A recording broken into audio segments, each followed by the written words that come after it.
สบายดีพ่อแม่พี่น้องที่อยู่ในลาวและอยู่ต่างประเทศนะ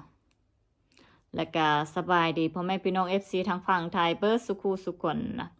มื้อนี้ค่อยจะมีเรื่องราวมาให้พวกเจ้าเบิ่งเนาะเป็นเรื่องราวที่ทางต่างประเทศได้นำเสนอข่าวอยู่ในประเทศลาวเนาะว่าประเทศลาวมีหนี้สินมาจากหยังสินที่ใครเป็นคนก่อขึ้นอยู่ในประเทศนั่นเนาะคือก็มีคลิปวิดีโอมาให้พวกแก้วเบิ่งเนาะสำนักข่าวต่างประเทศนั้นเขาเว้า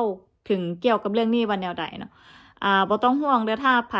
บ่ได้ภาษาอังกฤษนะเขามีซับไตเติลเป็นภาษาไทยเพราะว่าเบิ่งคลิปวิดีโอกันเนาะ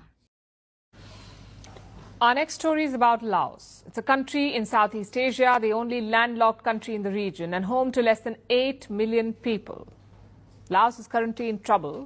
because of debt. And you know what that means? China has ensnared another nation with its debt-trap diplomacy. Let's take a closer look at Laos. It is located in the heart of Southeast Asia mainland. It borders all the countries there, Vietnam, Cambodia, Thailand and Myanmar. And to the north of Laos is China, its closest ally and its biggest problem. China has lent a lot of money to Laos, about $10.5 billion. That's about 75% of the country's total public debt, which stands at $13.8 billion, the debt, total debt. Now, the numbers may not sound like a lot, but remember, this is a small nation.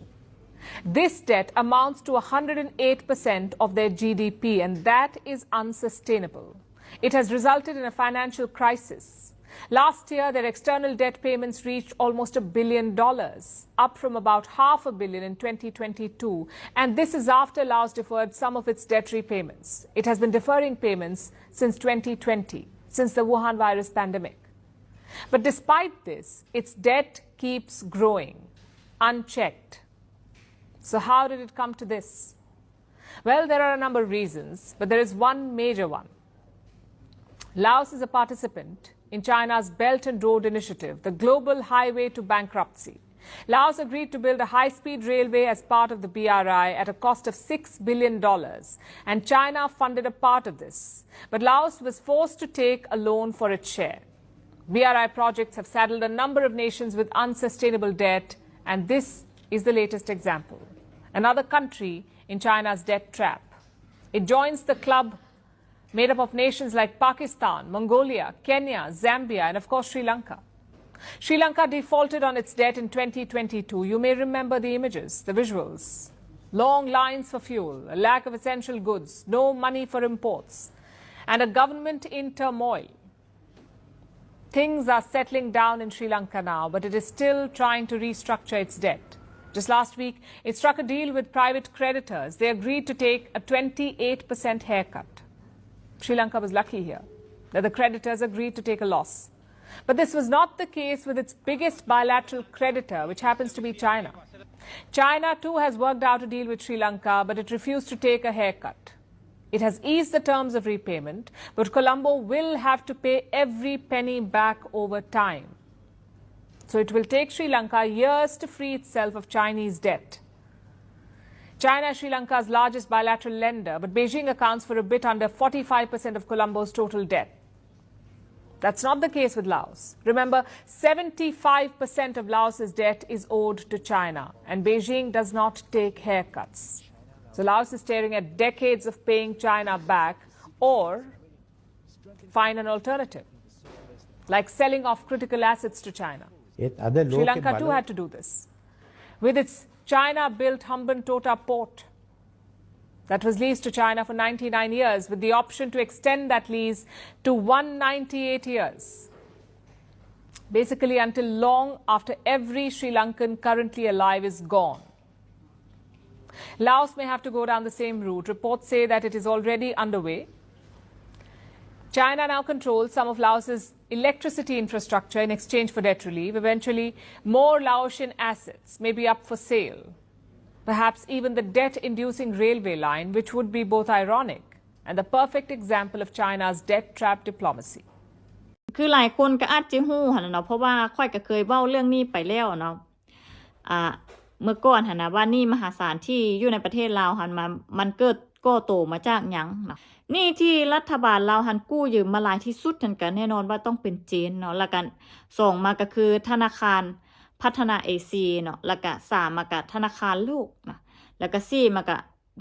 ทางเกาหลีใต้แล้วก็สุดท้ายมาก็คือทางประเทศไทยเนาะทางประเทศลาวฮันมีหนี้สูงถึง 75% ของ GDP เนาะแล้วก็ทางประเทศลาวเดี๋ยวนี้บ่มีเงินชำระหนี้นะประเทศลาวของเฮาหันได้เลื่อนชำระหนี้ของประเทศไทยนะออกไปเป็นปีหน้าเพราะว่าตอนนี้เราบ่มีเงินตา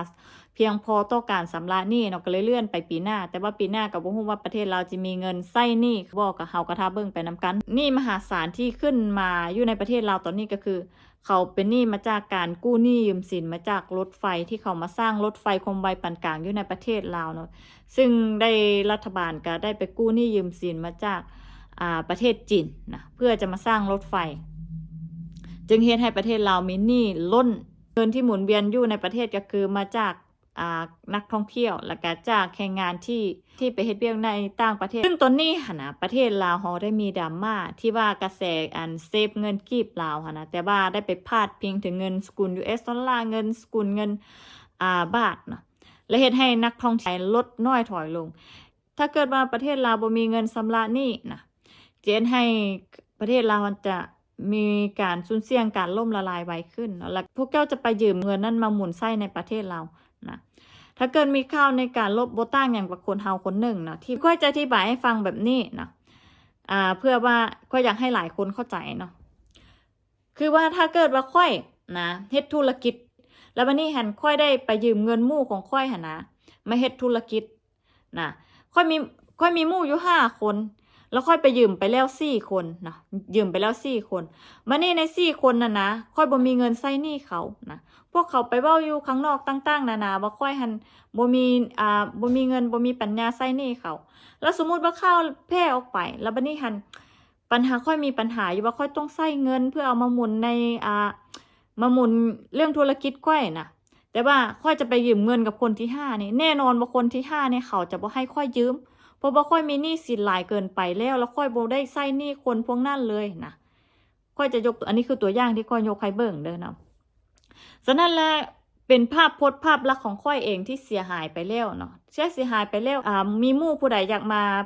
สานสัมพันธ์ไมตรีบ่ก็บ่ได้อย่างมีเนาะแล้วจะมีหมู่คนอื่นให้ค่อยยืมเงินบ่มันก็บ่มีเนาะ